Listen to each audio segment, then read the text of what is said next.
Ay, hello, madam. Welcome. Thank you. Ayan. Halika rito. Thank you. Nakakaloka naman ha. Thank you for the flower. So yan mga ka-reload, nasa episode 3 na tayo ng RD Talks. So ngayon, meron tayong makakasama. Pero, syempre, mamaya niyo pa malalaman. Kung ating babalikan in year 2020, halos lahat ng mga tao ay naghirap. Karamihan ng mga business ay bumagsak dahil sa pandemya na hindi natin inaasahan na dumating sa atin. Hindi lang dito sa Pilipinas, kundi sa buong mundo. Pero, sa kabila ng pagbagsak ng mga negosyo na yon, sa kabila ng mga kahirapan na dinaranas ng maraming tao, may mga iilang mga tao naman na umangat ang buhay. Dahil sa oras ng pandemya, halos lahat ng mga tao ay nakatutok sa social media. Nag-aabang ng iba't ibang content, iba't ibang video na siyang nang-aaliw sa lahat ng mga tao. Ngayon, sa pandemyang yun yung nagbigay sa kanila ng kalakasan. Yun ang nagbigay kalakasan sa bawat isa sa kanila upang lumaban sa hamon ng buhay. At doon patuloy silang nag-isip ng iba't ibang content upang mag-aliw sa maraming tao. Sa patuloy nilang pag-aaliw sa mga tao, doon naman umangat ang kanilang mga buhay. At ngayon sa pagkakataon na ito, binigyan tayo ng oras. Pinaunlakan ng ating anyaya ang nag-iisang pinakamasungit na tendera sa social media. Walang iba kundi si Miss Bernie Batin. Hello! Sa lahat po ng mga nakatutok ngayong araw, kamusta po kayo dyan? Maraming salamat nga pala for inviting me dito sa RD Talk. Sobrang masaya, sobrang sarap sa pakiramdam dahil ako ay naging bahagi nga po ng episode 3 ng RD Talks. Thank you so much! Maraming salamat, Bernie, sa pag-unlak mo sa aming paanyaya dito sa RD Talks.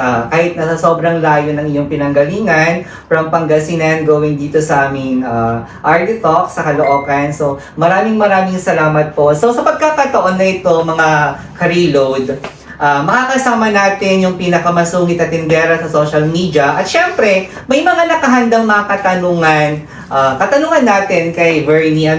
So, ngayon, unang katanungan, Bernie, sino po si Bernie bago siya maging pinakamasungit na tindera sa social media? Ayun na nga po, before po ako naging content creator, dati po akong OFW for 5 years sa Middle East. Oh my God! Naging OFW ka pala? Yes! 2 years ako nag-work sa Qatar and then 3 years naman po sa Kuwait.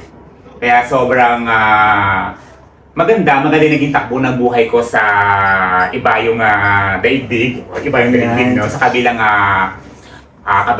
bayan. Ayan, sabi nga nila. Pero sa mga pagkakataong ito, sabi ko nga, nung before ako naging content creator, talagang marami akong pinagdaan ng hirap, pagod, sakripisyo na talagang naging daan para may pagpatuloy ko ang aking pangarap sa buhay. Sa mga hindi po nakakaalam, no, ako po kasi Bernie Batin, talagang nanggaling po sa isang angkan po ng sobrang hirap na pamumuhay. Talagang ginamit ko yung estado ng aming pamumuhay upang sa ganon ay ito yung aking ginawang kasangkapan, instrumento para magpatuloy sa buhay na hindi sumuko na makamit ang aking mga pangarap. Hanggang sa dumating na nga itong pandemic era, doon na nga po nagsimula ang pagiging content creator ni Bernie. At sabi nga niyo po kanina, noong pandemic po maraming naapektuhan, maraming mga businesses ang naapektuhan. Pero sa aking personal na buhay po, ang ganda po ng nangyari, ng naging resulta ng aking buhay dahil nga po sa pandemic. At dito nga po nagsimula ang pagpasok bilang pagiging content creator na hindi ko po in-expect na nagustuhan at ang daming naaliw, ang daming naka-appreciate ng mga tao sa Pilipinas at maging sa ibang panig ng mundo. Kaya sobrang thankful po ako sa lahat po ng mga nagtitiwala at patuloy po na nagtitiwala po sa aking pagiging isang nakakalokang tindera. Di ba? Oo, syempre. Grabe, talagang yung mga content creator na mga ganito, talagang tiklop tuhod po ako sa kanila. Kasi nung time po na pandemic, grabe, alam naman po natin yung is depressed ng bawat isa, kung saan po tayo huhugot ng lakas ng loob para labanan po yung nangyayari po sa atin nung pandemic. Pero dahil po sa may mga ganitong tao, dahil po sa kanila, at syempre sa katalinuhan ng kanilang kaisipan, talagang nai-entertain po nila tayo sa loob po ng 2 taon. Gumawa po sila ng iba't ibang content para sa ganon tayo lang po ay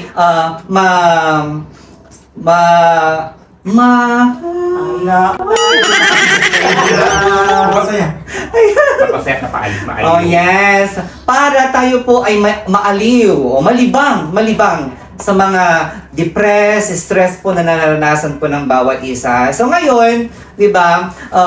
Bernie, ano yung pinakaunang video mo na nagawa nung bago ka nagsimula ng paggawa ng mga content? Ano yung pinakaunang video mo? Ayan, so tandang-tanda ko pa talaga yung pinakaunang video ko na in-upload ko sa aking YouTube channel. Pero alam mo ba tawag dito, nung panahon na ako ay nagsisimula pa lang sa larangan ng pagiging content creator, hindi ko talaga in-expect na, alam mo yun, kasi ang main purpose ko noon is to entertain, to give entertainment lang naman po sa ating mga kababayan, sa lahat po ng mga nanonood. Kasi diba sabi ko nga po kanina, mula pagkabata po ay talagang ako ay mahilig na magpasaya, mag-entertain, mag-perform sa harap ng maraming tao. At eto na nga, noong simula, bago mag-pandemic, ginawa ko yung aking first ever video na in-upload ko sa aking YouTube. At eto nga yun, ito ay isang public prank. Alam mo, nakakaloka kasi nung una, sabi ko, nakakaloka talaga. Yung unang video ko noon, sabi ko, nakakatawa yun. Tapos eto na nga, ang hirap pala maging content creator, totoo yun. From editing, pag-isip ng mga content, oo, yun ang naisip ko nung una, sabi ko, ay, teka lang naman, ang hirap pala. Lalo kapag yung kulang yung mga gamit mo. Kasi nung first time kong mag-video, ang gamit ko lang noon cellphone. Tapos gabi pa yon. Alam mo yung parang kulang talaga yung mga gamit na ginagamit ko noon. Pero sabi ko, sige, try ko lang naman eh. So wala naman siguro masama. Hanggang sa yun na nga, pagka-upload ko ng video, nag-stop ako for how many months? Like February, March, April, hanggang diba? Nag-start ng pandemic ng March. Tapos April, wala na. Kasi dumating yung time na bawal nang lumabas yung mga tao. Tapos kami kasi may tindahan po kami sarili. Hanggang sa, yung tindahan po namin, talagang bumaba. Yung talagang nawalan din kami ng hanap buhay. Hanggang sa sabi ko, teka lang naman, parang hindi ako sanay na walang nangyayari sa buhay ko. Hanggang sa, sabi ko, teka, may YouTube channel pala ako. Pero before ako nag-resume sa pagbabalik na maging content creator, humingi ako ng sign card. Sabi ko, itong next na i-upload ko na video, kung magugustuhan to ng maraming tao, ipagpapatuloy ko ang pagbabalag. Pero kapag itong ipopost yung video, kapag hindi nagustuhan ng mga tao, it means hindi sa akin ang mundo ng pagiging vlogger. So yun na nga po, pagka-upload ko ng video na yon, ang ganda ng mga comments, sobrang na-appreciate ko. Talagang sabi ko, thank you Lord. Kasi bigyan ako ng sign hanggang sa nagpatuloy na yung aking mga contents. Pero, yung mga contents ko sa dati, mga public pranks, like mga taong grasa prank, white lady prank, dumating pa ako sa point na nanghuli ako ng mga ahas, naligo ako sa putikan. Yung tipong gusto ko lang kasi magpasaya sa maraming tao. At naniniwala ko kasi ako noong mga panahon ng pandemic talaga, lahat ng tao tutok sa social media. Ginamit ko yung platform na yon para mag-entertain kasi mas malawak na yung platform natin na yung possibility ng mga tao is nakatutok na sa'yo. Hanggang sa, yung mga contents ko, nagtitrending, nagba-viral, pero hindi nila kilala si Bernie as a content creator. Hanggang sa, sabi ko sa sarili ko, teka lang, parang lahat na yata ng content nagawa ko na.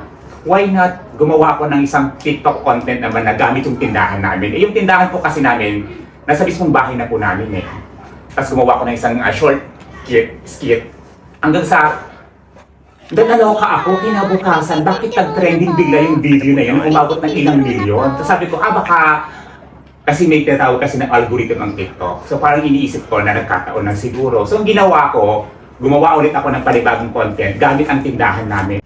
sobrang napili ko yung pagtanggap sa akin ng maraming tao. Kasi alam mo yung pag nagbabasa ko ng mga comments, sobrang tutuwa sila. Parang, Bernie, ang ganda ng content mo, nakaka-relate kami. Kasi kung papanoorin po natin yung mga pinakaunang content ko sa tindahan, talagang very typical Pinoy. Yung pag may bumibili tapos, alam mo yung very kunwari, yung pabili ko ng Colgate, tapos hanapin close up, yung mga ganon. Tapos yung kunwari si tendera, magsasalin siya ng soft drinks sa plastic, tapos hindi nilalagay lahat, tapos si tendera naman. Alam mo talagang ginagawa ng maraming tendera yan. Kasi ako bilang si Bernie, kasi personally, na-experience ko yan nung bata pa ako. Kasi ang naging inspirasyon ko, bakit ako naging pinakamasungit na tendera sa social media. Dahil nga sa tendera ng kapitbahay namin ngayon na dati, na nagbibenta sa akin ng sobrang traumatic naging experience ko. Kaya sabi ko noon, parang magandang inspirasyon ito para ma-incorporate ko yung pagiging isang pinakamasugid na tindera sa social media. At thankful ako dahil marami na naka-appreciate nun at naka-relate sa ating ganung nakakalokang content. So yun guys, napakinggan natin yung unang kwento ni Bernie. Kung ating babalikan kanina, alam mo yung kapag may lesson tayo makukuha dun eh. Alam nyo yon? Yung kapag gagawa ka ng isang bagay na meron kang magandang hangarin para sa ibang tao, alam mo yun, yung hindi ka nag-aantay ng kapalit. Narinig mo yung sabi kanina ni Bernie na gumawa lang naman siya ng video para lang mag-entertain sa mga tao. Pero alam niyo yun, yung paggawa niya ng mga video na yun upang mag-entertain ng ibang tao dahil sa pandemya dahil sa stress, depressed na nararanasan ng mga tao, alam mo yun, yun pala yung magiging dahilan ng pag-angat niya sa buhay. Kaya maganda talaga yung gumagawa ka ng mga bagay na hindi ka naghahangad or hindi mo iniisip yung maaaring ibalik sa'yo. Kasi mas malaki pala yung maaaring ipagkaloob sa'yo ng Panginoon. Pangalawang question, Bernie. Paano mo hinahandle yung mga bashers mo? At the same time, ano yung pinakamahirap na content na ginawa mo? So, paano ko nga ba hinahandle yung aking mga bashers? Yes. Alam mo, ako kasi hindi naman ako big time content creator. Yung mga malalaking artista nga, malalaking content creator, mga YouTuber, nagkakaroon ng mga bashers. Yes. What more, kami pang mga small content creator lang. So, paano ko nga ba hinahandle yun? Parang wala lang. Yung ititreat ko na parang sila ay mga ghost. Kasi kapag bibigyan mo kasi ng opportunity na pansinin yung mga ganitong mga klase ng pababash sa'yo, parang binibigyan mo ng pagkakataon na pasukin nila at i-control yung buhay mo. Kasi ako bilang si Bernie, hindi ko binibigyan ng time. Sabihin nyo na kung anong gusto nyo sabihin sa akin.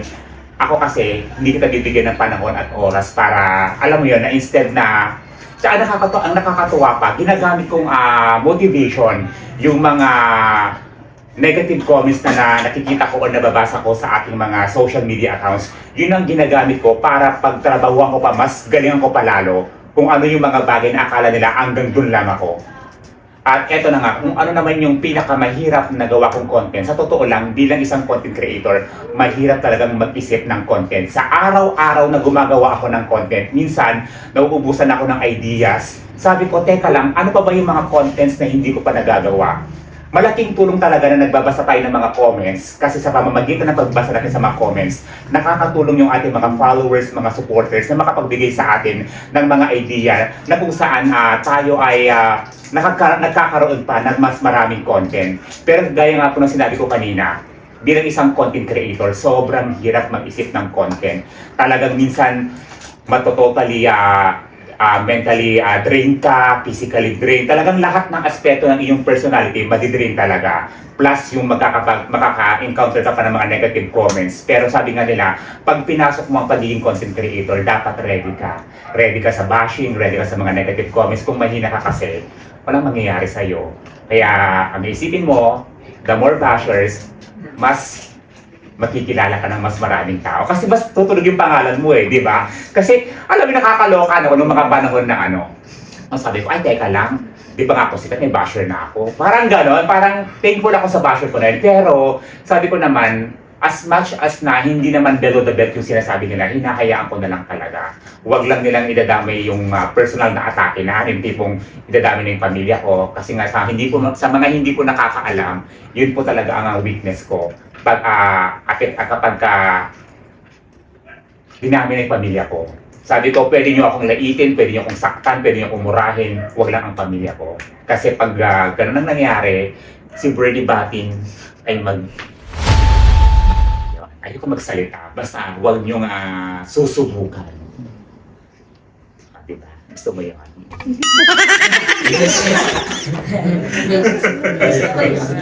So yun mga ka-reload, nagkaroon tayo ng konting idea sa buhay ni Bernie ayon sa kanyang kwento. So dako naman tayo sa Spill Your Guts. So may mga tanong tayo kay Bernie kung sasagutin ba niya o hindi. So first question, sino yung pinakaayaw mong content creator? Pinakaayaw kong content creator? Ikaw. De, joke lang po yun.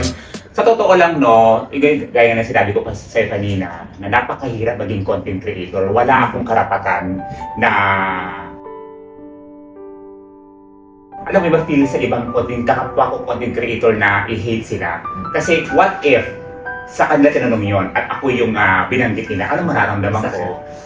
Grabe yung hirap, pagod, sakripisyo na nilaan namin, yung oras para lang magkaroon ng isang ganitong klase ng content, yung pag-iisip ng iba't ibang klase ng content na pwede namin ipamala sa mga maraming tao. Tapos, i-wish mo parang, ay, yung pagit ng content create.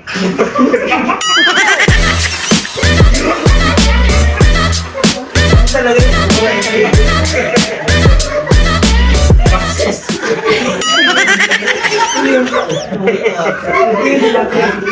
Mamatay ka na.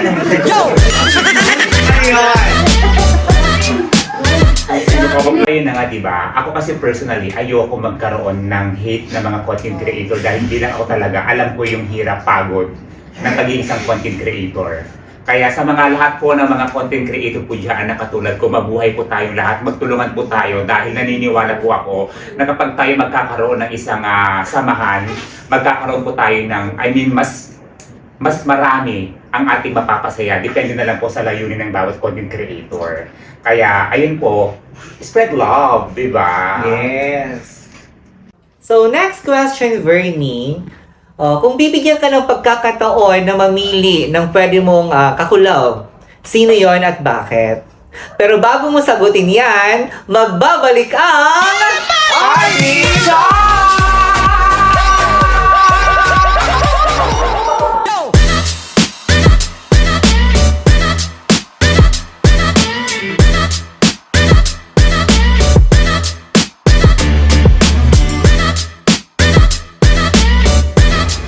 Kopi,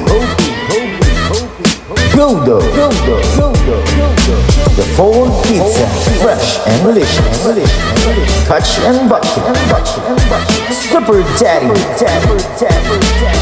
dirty and Mahiwaga Cafe, Shigin Takoyaki, Rap, stay grounded, Tintin's Yalaw, Bioenergy Therapy, and high profile. To all the sponsors, maraming salamat po.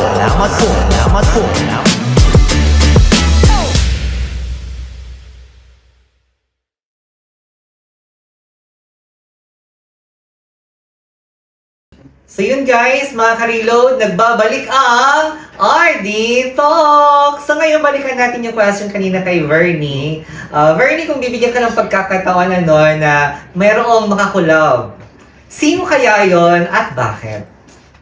Alam mo, sa totoo lang po, no, sa sobrang dami ng magagaling na content creator sa ating bansa, talagang, actually lahat sila gusto ko makakolab. Pero kung bibigyan po ako ng pagkakataon na merong mang pinakaunang gusto ko makakolab, syempre ang uunahin ko si Miss Ivana Alawi! Iyan o, Ivana Alawi. Oo, kasi alam mo kung bakit, no? Si Miss Ivana Alawi kasi, kung nung napapanood ko yung mga videos niya, very helpful. At the same time, talagang maraming nag-aabang, maraming, yung feeling ko pag nakakulab ko si Miss Ivana, marami akong matututunan at marami akong Yung mga bagay na hindi ko pa alam, parang feeling ko marami siyang advice na pwedeng ibigay sa akin. Diba? Yes. So yun. Yun nga yun. Eh, ikaw? Ikaw naman, sino naman ang gusto mong makakolab kung bibigyan ka ng pagkakataon? Si Bernie. Bernie? Batim. Bakit naman si Bernie? Anong dahilan? Magbigay ka ng tatlong magandang dahilan kung bakit gusto mo makakolab ang isang Bernie Batim. Wala lang. Wait mo lang, gano'n. Tuwan. Ano? Siyempre, di ba, minsan na simpleng vlog ni Bernie. Sama si Bernie. Wala lang. Wala lang. Agad na sagot, no? Kung tatlong dahilan na wala lang. Wala lang ulit. Basta wala lang. Diba? Ano? Yun, wait lang. Lutang ka, girl. Yung host yung lutang. Ano mo na sana? Kasi ko rin jowa naman. Ikaw, Mike. Sana. Wala kayo gusto to. Ayan tuloy. Alam mo, naka-on cam tayo. Kasi pag trabaho, kasama dito dapat. Sorry po. Huwag puro jowa-jowa. Nakakaloka. May jowa po. Parang gusto ko ng palato RD Talks. Gusto niyo ba maging Bernie Talks ito? Gusto niyo ba? Babalik na. Bernie Talks! Paano ba yan? Nawawa na ng trabaho. Interviewin mo. Ay, ayoko. Siyempre, kung ako magiging host dito, hindi muna ikaw magiging una kong panauhin dito, no? Magiging choosy tayo. Sino una? Sarili ko. Nakakatawa yan. Hindi. Ayun tayo dito. Ayan, let's go Saan back. tayo? Ano tayo? Hindi ko nakaupo. Yung gusto kong yung ako love. O, yun na nga. So, sino nga? Bukod kay Bernie na lang. Ayan. Bukod kay Bernie, meron ba akong gusto? Eh, yung mga alaga mo, yung mga Reload 5.5, ay, oo, kasi sa pusa bagay, araw-araw naman kasama. So, bukod kay Bernie, bukod kay Reload 5.5, sa mga bigating mga content creator o mga vlogger sa ating bansa, sino yung pinaka-unang gusto mo talaga makakolab? Yung si Sir Jess. Mr. J. Alam mo, sa ilang taon na kong naging content creator, parang hindi ko, never pumasok sa isip ko ang isang pangalan Sir Jess. Charot lang! Ito naman! Reaction talaga, oh. Sabi niya, teka lang ha. May abangan kita. Abangan kita mamaya, sabi niya ngayon. Ay, si Sir Jess nga pala, sa mga hindi mo nakakaalam, si Sir Jess nga po ay... Yes. Hindi ko nga po alam. Sino ba si Sir Jess? Pakilala mo naman! Ayan, siya yung manager ng Twisted Brother. Ayun, siya pala yun. Hi, Sir Jess! Kasi first time ko siyang makita at ayan, hello po, nice meeting you po. Pasensya na po kayo, Ako si ha? Sir Jess. Kayo pala, Sir Jess. Ayan, so nice meeting you. Ayan, sa mga nanonood po dyan, ha, ating pong supportahan at i-follow ang nag-iisang Sir Jess. Diba? Ayan, Sir Jess, ayan. So, ilalagay po natin ang kanyang mga social media accounts dyan po sa ating screen. Ako na yung host.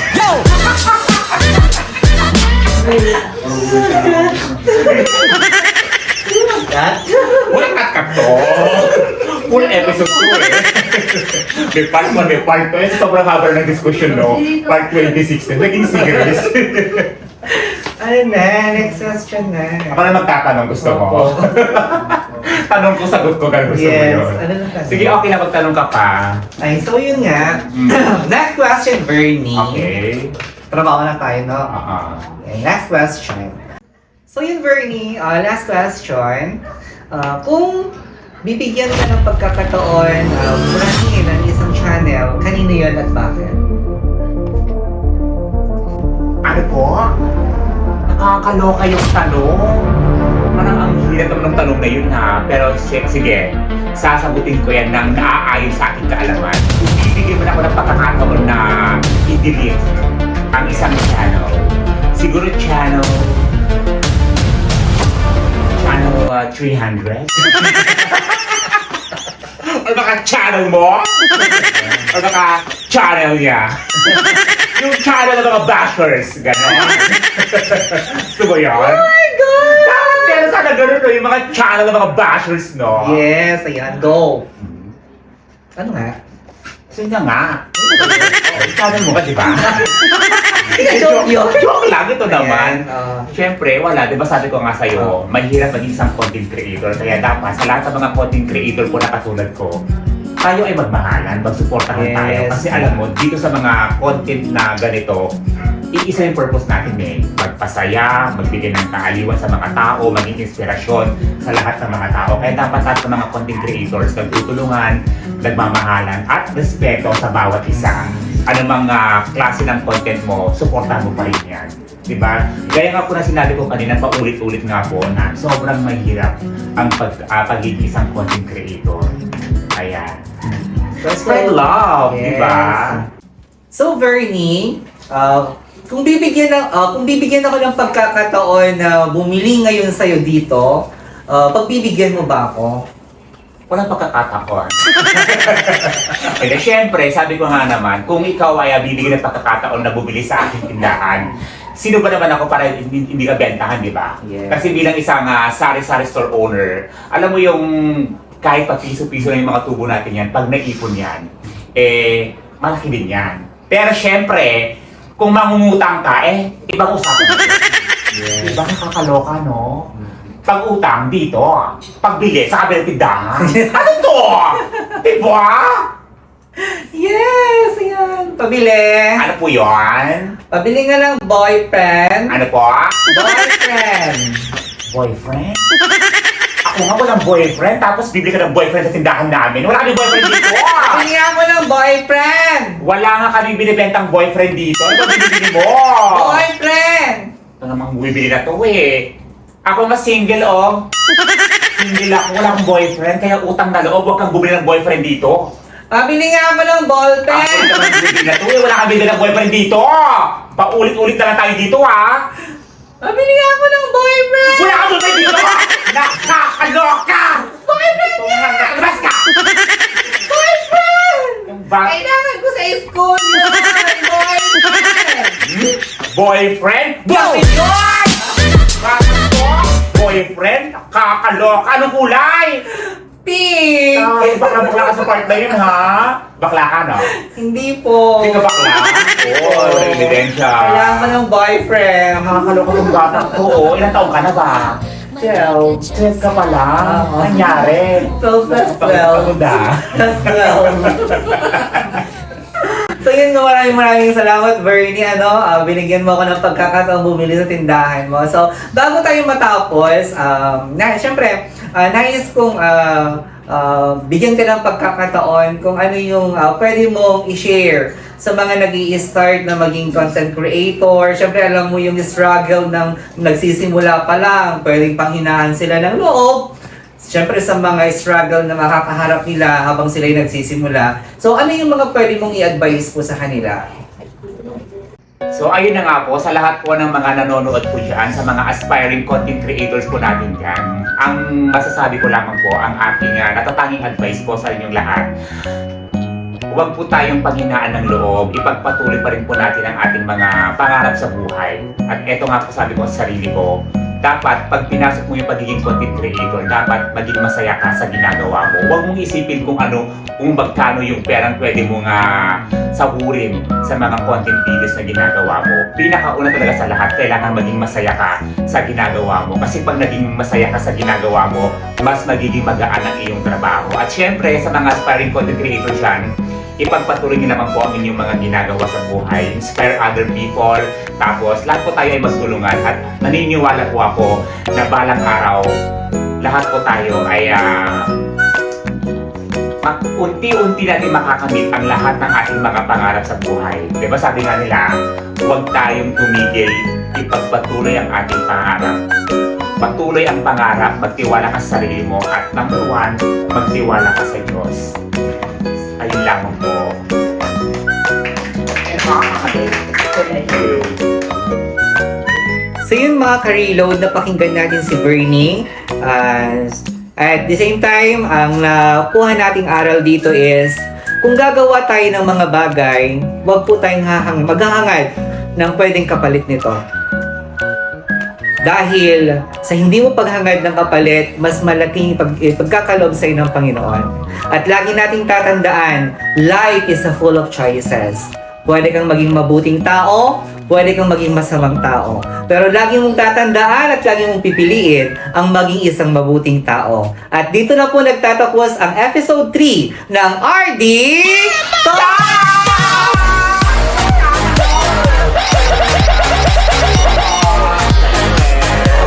RD Talks would like to thank the following sponsor. The Fold Pizza, located po sa Block 18, Lot 30, Bougainvillea Street Corner, Ilang-Ilang, Almanza 2, TS Cruz Subdivision, Las Piñas at sa Cavite. And thank you also to Tintin Tauhu, located in Bagong Silang, Caloocan City. At syempre, ang Bio Energy Therapy.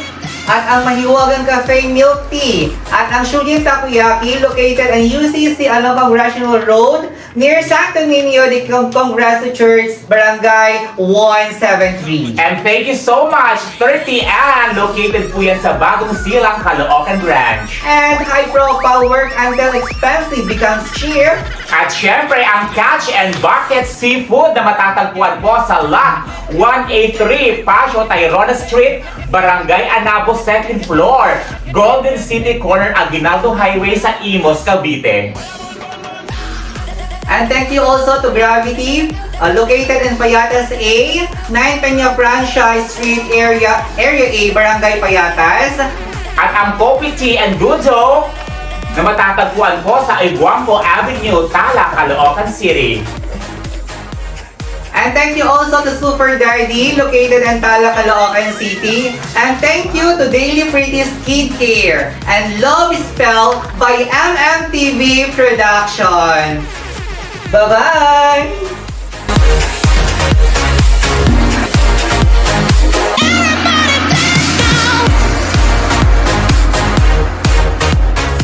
I'm a drink champ, and you ain't one.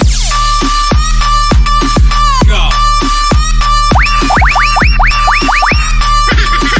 I drink Jaeger in the Himalaya.